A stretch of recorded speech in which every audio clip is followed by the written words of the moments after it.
durso guyyaa lameen sadeen dabree kana keessatti wiikendii dabree kana yeroo gareen warra Iiraan duroonnan Ameerikaadhaa akkanatti dhawaa buusaa jirti jee isinii himaatiin ture. Akkasuma sanitti dooniileen waraanni Ameerikaatis dooniilee warra Iiraan takkaa gartee warreen halluuna gartee bahara irratti guuraa jiruu fi warreen hin beekamin haleelaniiti turan. Kana gartee irraa haasawaati turre. Akkasuma sanitti guyyaa arraan tanaa garuu waan ajaa'ibaa takkaatu ta'e. Guyyaa arraan tanaa waraanni Iiraan isaanis bikka kaampii waraanaa tan Ameerikaadhaa ta Kuwait keessa jirtu. San misaayiliin haleeluudhaaf tattaafataniiti turan. Akka oduun ammaan tana bahaa jirtu jettutti mootummaan Ameerikaadhaa akka jettutti gara isaaniitiin misaayiloota Iiraan karaa Kuwait ergite san dhooyineeti jirraa jechaa jiran. So misaayiloonni kuni kaampiilee waraanaa Ameerikaadhaa san hin haleellee jechuu jiran jechuu. Gara Iiraaniin ammoo viidiyooleetu jira. Isaan ammoo haleellee jechaa jiran. Ati xiqqoo booda gartee oduun tuni waan ammaan tana taateef jechas daqiiqaa muraasa dura waan taateef jecha mirkaneeffannee boodarraa ni haasofna. Okay? Akkasuma sanitti waraanni Iiraan doonii meeshaadhaan deemtu tan Paanaamaadhaa naannoo Iraaq, poortii Iraaq biratti haleelaniiti jiran. Dooniin tuni ajaja keenya malee socho'aa jirti. Deeminsa siidhaatiif hayyama hin kennineefi. Tanaafuu waan gartee nu dhaga'uu didanii fi isaan haleellee jaaniiti gartee warri Iiraan dubbachaa jiran. Okay? Akkasuma sanitti mootummaan Iiraan ibsa isaa reefuun tana baasan keessatti nuti Ameerikaa wajjin marii takkaa'u gartee lola dhaabinsaaf gara manguddootiin gara Paakistaaniin deebii fi gaaffii adda addaa isaan walii goggodhaa jiran kana dhaabneeti waan akka isaan gartee jechaa jiranitti mootummaan Ameerikaadhaa waan siisfaayirii nuti itti walii galle diiganiif jecha nutis isaanii wajjin marii godhuu dhaabnee jirra jechaa jiran. Wanni gaa isaan amma gartee siisfaayiriin kun itti diigame jechaa jiraniif haleellaa warri Ameerikaatii fi warri Iiraan walirratti gaggeessaa jiru kana qofaa miti. Akka gartee barruun tuni jettutti mootummaan Israa'el Libanaan tana dhibbeentaa 30 ol fudhachaa jiranii. Inumaatu guyyaarraan tanaa mootummaan Israa'el akka jettutti nuti kibba Beirut jiru manneen isaaniitii fi bikka jiranirraa haa baqatan jettee mootummaan Israa'el ibsa baatee jirti. Ibsa kana ilaalchisee mariin teenya Libanaanis waan if keessaa qabduuf jecha akkuma gartee amma dura isin himaa ture mariin lola dhaabinsaa tuni Libanaanii fi Iiraan ilaalchifti. Akka gartee warri Iiraan gaafatanitti jechuudha. Tanaafuu amma mootummaan Israa'el lola Libanaan kana waan babal'isaa jirtuuf jecha nuti wanni gartee siisfaayiriidhaa san yeroodhaaf nun barbaachisu guutuutti dhaabnee jirra. Inumaatu karaa lolaatti gartee achi garagaluu keenyaa jaaniiti ibsachaa jiraniin isiniin jechuu jira. Tanaa tana jidduutti rakkoon propagandaan adda addaa guyyaa kaleedhaa sooshaal miidiyaarra olii gad deemaati ture. Guyyaa kaleedhaa akka ja'anitti pirezidaantichi biyya Iiraan Masuud Pezeshkian aangoo gadhiisuudhaaf xalayaa galfateeti jira jaanitti odeessaa turan. Oduun san sa'a muraasaaf olii gad deemaati turte inumaatu gartee miidiyaalee gurguddaan Ameerikaatillee jalaa fuudhaniiti turan. akkasuma sanitti boodarra mootummaan Iiraan gara isaaniitiin keessaafuu karaa itti gaafatamtoota mootummaadhaatiin ibsi isaan baasan oduun pirezidantiin hujii gadhiisuudhaaf xalayaa galfate jettu san guututti sobaa.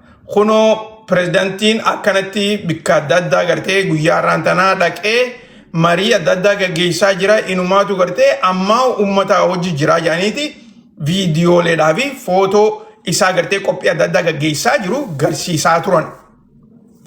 Garuu arraan tana miidiyaan Fox News'dha miidiyaan Ameerikaadha akka gabaasaa jirutti mariin Iiraanii fi Ameerikaa jidduutti deemaa jirtu tuni wanni isiin fuuldura tarkaanfachuu dadhabdeef gareelee Iiraan tanaatitu bikka lamatti adda bahee jira jechaa jira.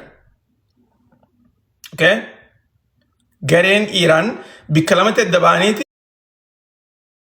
warreen gartee akkuma nama dura isiniimi warreen hardline jaaniinii fi warreen gartee gaa dhugumatti gartee nuti Ameerikaa wajjin afaan lolaa malee mariidhaan waa takkallee dhaabuu hin barbaannu jedhuu fi warreen ammoo mariidhaan gartee Ameerikaa wajjin walii gallee lola kana dhaabuu barbaannaa warra jiru jaanii jechuudha. Kana keessatti warreen gartee lola marii gaggeessuu barbaadu kuni warreen niikular irratti illee marii godhuu barbaadu. Takkaa gartee meeshaa niikularaa tan Ameerikaan gartee dabarsaa nukkannaa takka ammoo dabarsaatii biyya biraa geessaadha achitti haa barbadaa'u jaanii gartee isaanii gaafachuu jiru kana haa goonu warra jiruu fi warra gartee meeshaan niikularaa biyya teenya keessaa bahuun qabdu jedhee dura dhaabbachuu jiru jaaniitti odeessaa jiran. Okay? Ani asirratti gartee yaada gara lachuutiin isin himu jira malee baqaqaan tuni ni jirti jechaan jiru. Poolitikaa keessa yeroo hunda gartee yaanni wal dhabaan numa jiraata. Garummoo yaanni wal dhabaan kuni hogguun inni warreen akkanaa kun eenyu faadha? Warreen akkanaa kuni nama gartee akka dubbii himaa paarlaamaa Iiraan fa'a. Namticha Mahammad Jaalabaaf hajaaniin san isa faadha. Okay?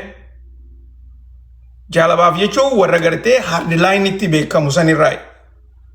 Warra gartee Mustafa Hameenii wajji walitti dhiyaatu yaadaan. Okay? Parzeskiyan ammoo warra gartee sentralistiidha warra giddu galeessaati. Inni kun gartee warra paartiin isaanii tuni paartii giddu galeessaa gartee paartii gara lachuutu irraa jidduu jirtu jechuudha. Okay? Akkasitti gartee quba qabaadhaa. Yeroo hedduu gartee hogguu laaltan warreen hardlaayiniidha dhugatti gartee warra amantiidhaanis gartee akka imaammata hunda gartee warra godhatee deemu sanii jarreen sana akka jiranitti hardlaayiniidha. Warreen ammaas gartee sentralistiinis ni jira warruma gartee akka Mustafaa kana anyu Pazeskiyan kana faadha. And then warreen ammaas gartee xiqqoo ammaas lefti warri taanis numa jiran. So isaan kun gartee dhugumatti akkaataa dimokiraasiin itti gaggeeffamu san akkasitti biyya isaanii tana gaggeessan. Dhugatti gartee Iiraan keessa namni hedduun akka haasa'utti dimokiraasii dhugaatu jira jedhaniiti dubbatan. Okay? Okay? Akkasitti quba qabaadhaa. Abbaa Saragaachiin mootummaa Parzeskiyan kana keessa jira. Inni kunis gartee warra sentralistiidha. Okay? Maaliif? Yaanni gartee inni gaggeessu yaada pirezidantiidhaati. Malee yaada kophaadhaa gaggeessuu hin danda'u. Tanaafuu gartee inni bikka bu'ullee ammasis beekii jarreen kun irra hedduun isaanii warra waraana keessatti guddate. Okay? Yoo Parzeskiyan irraa eegalii Jaalabaa fi Abbaa Saragaachiidha jarreen kun hundinuu warra waraana keessatti guddate. Jechuun waraana keessa gartee ifiifis hojjetanii sadarkaa adda addaatti achi booda gartee waraana keessaa bahanii karaa gartee poolitikaadhaa as seenan jechuudha. So yaanni isaanii qormaata duraatirraa warreen sadarkaa adda addaa irratti gartee hujiidhaan bikka kana ga'e malee wanta irraa gartee akkanumatti guyyaa keessaa poolitishaanota ta'anii dhufanii gartee mootummaa gaggeessaa hin jiranidha. Okay? So amma gaa dubbiin deemtee eessa gahaa jirtiidha. Mootummaan Israa'el lolli isaan Libanaan irratti gaggeessuu barbaadan kuni lola sablaadhaa miti. Ifii isaaniitiifis akka malee waraana isaanii meeshaalee waraanaa waa hunda gartee akka malee miidhamaati jiran warri Israa'el. Akkumaan gartee amma dura irratti deebisanii himaa jiru warri Israa'el Libanaan keessatti haala miidhamaa jiran. Keessaafuu bikka gartee mootummaan isaaniitu itti rakkachaa jirtu jechuudha. Akkamitti nuti basaasota keenyaa fi hujiidhaan waa dandeettii warra Hizbollaa kana irra dhaqqabuu dadhabne jedhaniiti haalaan ifii isaaniitiif wal dhabaa jiran. Akkasuma sanitti gaa gareeleen Hizbollaa tunis guyyaa irraa gartee waraana Israa'el kana bikka adda addaatti gataa jiran. Keessaafuu duroonan rakishaa kanin isinii hime sanitti jechuudha. Kanarratti gaa warri Israa'el wanni isaan jechaa jiran eega gartee jarri kuni akkana kan nu miidhan taate nutis magaalaa Beirut naannoo gartee beezii warra Hizbollaadhaa taate akka jirutti diiguu qabnaa jechaa jiran. Tanaafi guyyaarraan tanaa warreen kaaba Beirut jiraatan naannoo sanirraa fagaadhaadhaa yaani ibsa baasanii jiran. Akkani jechuun karaa biraatiin maal jechuu? Ceasefire diigamee jira akkuma gartee irraan tana warri Iraan jechaa jiranitti karaa lolaatti achi gargaluu deemanidha. Okay? Na dhagee jirtanii mi?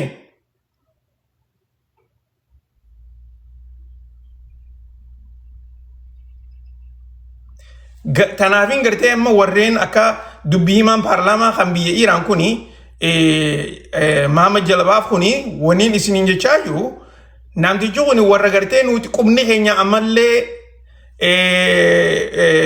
bika qaataarra jirraa jechaa jira. Lola keessatti afaaniin waa'ee nagayaatii fi lola dhaabinsarratti haa marii goonuu malee qubni keenya lolaaf qophiidha jechaa jira. Irra deddeebi'ee jechuudha. Okay?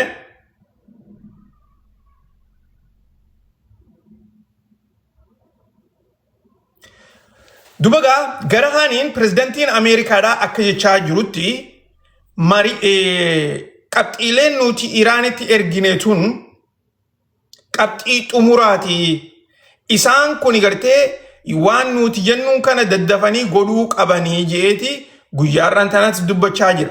Pirezidantiin Ameerikaadhaa irra deebi'uudhaan gareeleen warri Iraan tuni yoo nageenya barbaaddu taate dafanii ammaas hormuusis yoo bananii odoo saantima tokkollee gartee nam tokkollee chaarjiin goone takkaa gartee naman kafalchiifne nagayaan karaa daldalaatti gartee deebi'uu ni danda'anii jeeti odeessaa jira. Pirezidantiin Ameerikaadhaa arraas irra deebi'ee wanni inni jechaa jiru marii gartee nuti gaggeessaa jirru kuni jajjabaatee tarkaanfachuudha qabaa jechaa jira. Kana keessatti guyyaa dheengaddaa warri Iraan qabxiilee gartee irra mari'anne jenna ja'ansan karaa Ameerikaadhaa erganiiti turan. Achi booda pirezidantiin Ameerikaadhaa itti mari'adheetitiin tanarra deebisaa jechaa ture. Garuu guyyaa kaleedhaa deebiseefiti jira. Deebiin amma inni deebise tuni warri Iraan itti mari'ataniiti silaa isaanis deebisuu qaban. Kana karaa gartee warra Paakistaaniin godhanii jechuu. Okay? Amma gaa pirezidantiin Ameerikaadhaa marii gaggeessaa jiru kana qabxiileen tuni deemteetiti Netanyaahuu namticha warra Israa'el kana bira deeyxii jechaa jiran. Isaatu waan tahe takkaa gartee waan hin taane murteessaa. Tanaafuu pirezidantiin Ameerikaadhaa amma booda murtii takkallee hin qabu jedhanii gartee warreen adda addaa odeessaati jiran. Kuni warreen itti dhiheenyaan gartee oduu tana beeku jechuudha. Amma gaa kanarratti wanni as deemaa jiru waan pirezidantiin warri Prime Ministerichi warri Israa'el lola gartee haareetti Libanaan keessatti gartee gaggeessaa jiran kanaaf jecha mariin tuni guutumatti diigamuun ooltu jedhanii gaa yaaddawanii jiranii jechuudha. Okay? Qaccaloo dhageeffadhaa waan isiniimu jiru. Amma gartee akkaataan itti walitti isinii fide kana laalaa. Murteessaan kan lola kana dhaabuu danda'u takka immoo lola kana dhaabuu irratti gartee harka qabaachuu danda'u tokko Netanyaahuudha jechaa jira. waan inni gartee ammallee irra deebi'ee gartee lola Libanaan kana keessatti gartee akkana gaggeessaa jiruuf ammaasis deebi'ee mootummaan Iraanis lolli Libanaan akkuma gartee lola nama Iraan irra gaggeessaa jiru. Tanaafuu gartee lolli bikka lachuutu dhaabbachuu qabaa jedhanii ifii isaaniitiif marii keessatti dubbataniiti jiran. Okay? So, tanaafuu wanni gartee ammaan tana deemaa jirtu tuni karaa lolaatti achi deebuudha jechuudha.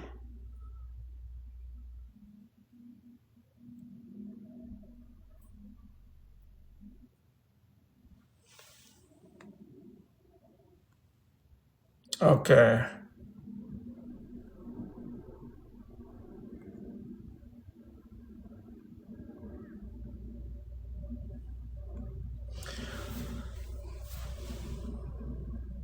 Okay. So, amma karaa gartee dubbiin deemaa jirtu isinii ifa taatee jirti. Itti aansuudhaan galgala kana akka gartee miidiyaaleen warri Iraan jechaa jiranitti Iraan Hormuzis guutuutti cufuun ooltu jechaa jiran.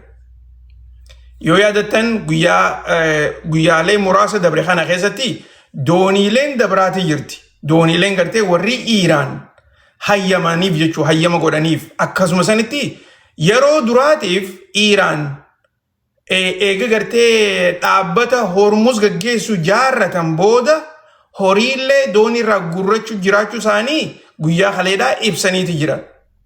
Okay? Tuni mootummaa Ameerikaatii fi akkasumas warreen gartee biyyoottan Arabaa kanaafis gaariidhaa miti isaan kun hundinuu balaaleeffachaatii jiran. Akkasuma sanitti guyyaarraan tanaa yeroo waraanni Iraan naannoo Kuwait takka gartee kaampiilee waraana Ameerikaa tan Kuwait keessa jirtu haleeluudhaaf itti rukkutan san biyyoottan akka Suudi Arabiyaatii fi Kuwaitii fi biyyi akka Bahareen faan ifatti balaaleeffachaatii jiranii jechuudha. Eenyu balaaleeffachaa jiran? Iraan balaaleeffachaa jiran. Okay?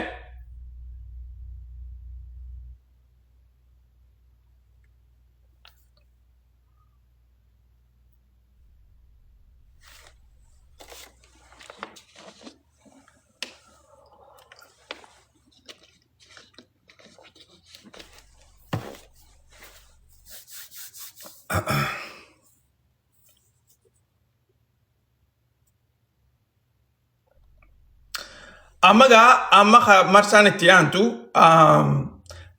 aantu dhiibbaa manguddoon godhuudha teessu. Keessaafuu mootummaan Paakistaan. Mootummaan Paakistaan gara isaaniitiin lola Libanaan keessatti gaggeeffamaa jiru kana dhaabuudhaaf tattaafatanii turan. Garuu immoo humaa takka godhuu hin dandeenye. Lolli kuni dursoo karaa kibba Libanaan irraa waan akka malee ol deemaa jiruuf jecha karaa gartee magaalaa guddittiidha. Mootummaan inumaatu gartee guyyaarraan tanaa gareeleen biyya Yaman keessa jirtu Ansarallaan isaanilleen hiriira bahaniiti jiran. Akka gartee lola biyya Libanaan keessatti gaggeeffamaa jiru kana irratti nuti gareelee sanii wajjin hidhannee lola gaggeessuudhaaf qophiidhaa jedhanii balaaleeffannaa isaaniitii fi akkasuma sanitti deeggarsa isaanii ibsaniiti jiran. Okay? Kana keessatti oduuleen takka gartee taniin sila guyyaa dabre keessatti illee isinii himuu barbaadu takka mootummaan Israa'el waraana Somaalilaandiidha cinaa isaanii gartee fuudhaniiti Israa'el geessanii leenjisaa jiran. Kana gartee yeroo gabaabduu keessatti eega leenjii fixatan booda gara Somaalilaanditti deebisanii akkasitti gaa Somaalilaandi irraa warra Huusiidhaa takkaa gartee Ansarallaa wajjin akka wal lolan takkaa gartee lolli achiin akka eegalamu sanirratti hojjechaa jiranii yaaniiti odeessaa jiran. Akkuma yaadatanitti lolli booda lakkuma gartee babal'achaa deemuun karaa biyya teenyaa ni dhufaan isin jechaa ture. Amma gaa wanni gartee deemaa jirtu tuni keessaafuu dheengadda hogguu gartee jaarsii warra Israel san lolli keenya katti aanu Tarkiidhaa fi Egypt je'ee hogguu maqaa dhahee dubbatu san sochii Egypt naannoo Eertiraadhaatii fi Soomaaliyaa keessatti gaggeessaa jirtu tana hin irraanfatina. Kun hundinuu deebi'ee gartee Israa'el wajjinis diinummaa gaggeessuudhaa fi akkasumas lolli kun gartee babal'atee karaa naannoo keenyatti as ba'uudhaaf deemaa isiniin jechuudhaaf. Okay?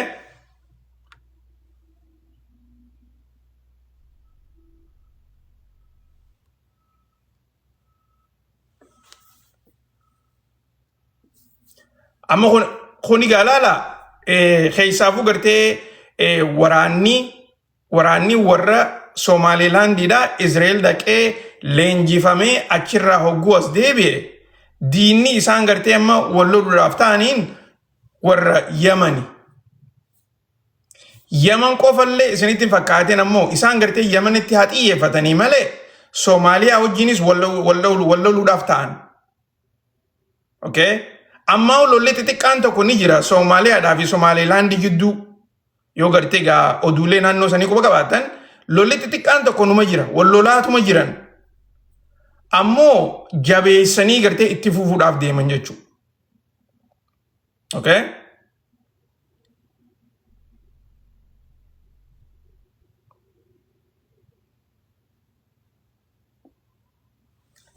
So xumurra irratti oduun isinii himu guyyaa dheengaddaa yeroon live irra ture mootummaan Keeniyaadha Ameerikaa bikka gartee Ameerikaan ummata isaanii takka gartee ummata Ameerikaa kan sitiziinoota Ameerikaa ta'an yoo gartee Iboolaan qabe akkaataa itti Keeniyatti gartee bikka tajaajila itti godhaniif jaaruudhaaf hojjechaa jiranii mootummaa Keeniyaa gaafataniiti turanii.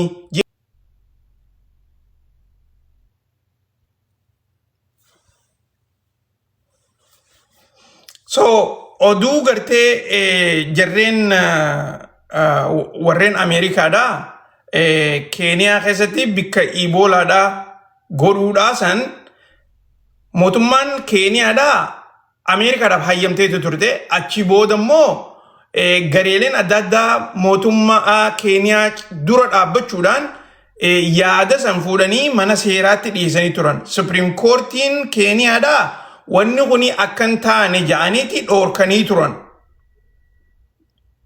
Okay? Guyyaa kaleedhaa garuu gareeleen Ameerikaadha kun akkuma garteen duuba gartan kanatti hayyama mootummaatii fi hayyama koortii Keeniyaa dhaga'uu didaniiti amma isaan Keeniyaa dhaqanii hojii san eegaluuf deeman. Dhagayaa jirtaniimi?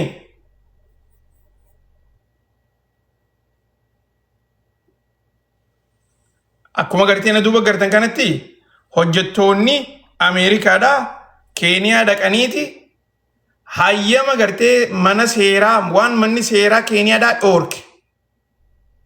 Hojiin tuni Keeniyaa keessatti hin taatu jaanii takkaa'u gartee ummata bikka feetan irraa fiddanii Keeniyaatti gartee walitti qabdanii akka tajaajilli Iboolaadhaa isaanii godhamu odoo karaa Ameerikaadhaan deemne jechuudha beekaa. Okay? Wanni silaa isaan godhuu barbaadan quarantine stationii jaaruu barbaadan. Yoo si Afrikaa keessa jiru ati Ameerikaa citizen Ameerikaadhaa taate si Afrikaa keessa jiru Iboolaan kasi qabu taate Afrikaa keessa bikkuma hundarraa si nama kana walitti qabaniiti Keeniyaatti tajaajila kannanii fi hanqa gartee ati Iboolaan achi sirraa dhumu eega gartee sirraa dhume booda akkasitti karaa Ameerikaadhaa deemtaa jechuudha. Duuba gaa kana gartee uummanni dhoorkanii turan. Guyyaa kaleedhaa jarri kun seenaniiti turan. Guyyaa arraan tanaa garuu uummanni Keeniyaadhaa hiriira guddaa jira kanatti bahee jira. Naannoo isaan silaa gartee warehousii kana itti ijaaruudhaaf deeman takka gartee biiroo eegumsaa kana itti ijaaruudhaaf deemanitti hiriira guddaa itti bahaniitu guyyaa arraan tanaa guutuutti akka isaan hin hojjenne makiinaan isaaniitti illee akka walii gadi hin deemne hunda godhaniiti waliin oolan jechuudha. Kanarratti waraanni gaa mootummaan Keeniyaadhaa karaa poolisaatiin warra hiriira bahaa jiru kana jarri kun gartee akka hojjetan irratti gargaaraati jiranii jaaniiti odeessaa jiran. Dubagaa wanni ammaan tanas deemaa jiru gara biraatiin it's like a constitutional crisis. Takkaa gartee waan heerri biyyattiidhaa hojiirra oolchee Ameerikaan hin gootu jeeni warri Ameerikaa immoo dirqamaan dhufanii gartee hojii eegaluuf deeman. Uummanninis dura dhaabbachaati jiranii isiniin jechuu jira. Gaa yeroo takka mootummaan feetee waan feete haa jettu akkasumas manni seeraa Keeniyaatis gartee wanni kun hin dalagamtu haa jedhu Ameerikaan ammoo mee booda isinit deebinaa jaaniituma gartee waan fedhan godhan. Tuni as qofaa miti lola gartee jiddu galeessa bahaa kana keessattis Kuwaitis Saudi Arabiyaas akkasuma godhan. Ni yaadattaniimi irra deddeebiitiin gartee isin himaa ture. Inumaatutu Kuwait faa Trump namticha kingi Kuwait nugusicha Kuwait bilbileetiti afaan kee oli qabadhu calgii taa'een yeroo isaan gartee xayyaara keessan asin qabse hin qubachiisin haguujeen jidduu lolaasan. Maaliif nuti warri Iiraan qacellotti gartee biyya teenya haleelaa jiranii daranuu miidhamuu barbaannu nurraa dhaabaadhaa. Waraana keessan hin naqinaadhaa xayyaara lolaa gartee hin fidinaadhaa jaaniiti dhoorkanii turan. Inumaatu gartee dhoorkanii turan jeetillee isin himeetiin ture warri Kuwait. Booda gartee guu Trump bilbilatti bilbile booda wal lolanii afaan je'een saniin gartee seenanii lolarratti deebi'an jechuu. Gara kaaniin ammaasis Saudi Arabiyaas akkasuma godhan. Hogguu MBS gartee xayyaaronni Ameerikaadhaa akkan qubanne akka irraan kaane je'ee dhoorkee je'ee isin himaa ture san. Boodarra gartee inumaa MBS waraan Trump ittiin bilbilee waraanota Ameerikaatu itti bilbilee afaan keetiin gartee adaba godhadhu jaaniin. Xayyaarri keenya ni seenaa ni ka'aas bikka gartee kaampiilee achi keessaa sanirraa. Yoo gartee amma jidduu lolli dhaabbate kana hogguun isiniimu yoo laaltan xayyaaronni Ameerikaa hololaa Saudi Arabiyaadhaa fi akkasuma san naannoo gartee golfii kana gubbaarra deddeema. Bikki gartee warri Iiraan duroonan Ameerikaadhaa kana haalaan haleelaa jiran amma guyyaa 4-5 dabre kana keessatti yoo xiqqaate duroona 4 kan isaan dhawanii buusan. Kun hundinuus Pershaan golfiinis Saudi Arabiyaa fi bahara Saudi Arabiyaa fi Iiraan jidduma jechuudha. So hangas takka gartee wanni warri gartee abba humnaan waan fedhe godhaa. Abbichi fedhe gartee isin godhuu dandeessan waan akkasii jeeni dubbata. Garuu immoo hogguu hojii deebite dubbiin akkuma gartee jira kanaati. Amma gaa Keeniyaatti rakkoo hamtuutu dhufuu ta'a beeka. Bikta Keeniyaa tan amma namni illee lubbuu isaanii dhabuuf ta'an. Maaliif poolisoonni Keeniyaadhaa jira kana gartee akka hiriiran goone godhuudhaaf takkaa'uu akka gartee jira kana dura hin dhaabbanne godhuudhaaf guyyaarraan tanaa hojii eegalaniiti turan. Hojiin san hedduu rakkoo fiduudhaaf teessi uummata Keeniyaatiif. Yoo yaadattan Keeniyaa gartee keessaafuu torban dabrees torban san duraatis sababa gaazaatii fi sababa adda addaatti hiriirri ka'aati jira. Keeniyaan ifiifuu Ruuttoo tana gaggeessaa biyyattiidhaa Wiiliyaam Ruuttoo akka duraanii sanitti gartee namni hundinuu hin fedhu. Keessaa warreen gartee qeeroon gartee isaan jeenzii jaaniin jenereeshinii ammaan tanaa kuni Ruuttoo hin fedhan. Ruuttoo akka fedhanitti gartee dhiibbaa irra godhuudhaaf hojjechaati jiran. Inumaatu gartee mootummaan saatuun ilaa amata 3 as deemu kana ni eedii yaaddoo adda addaatu jira. Akka gartee ammaan tana isaa kana itti wanta godhaa jiranitti jechuudha.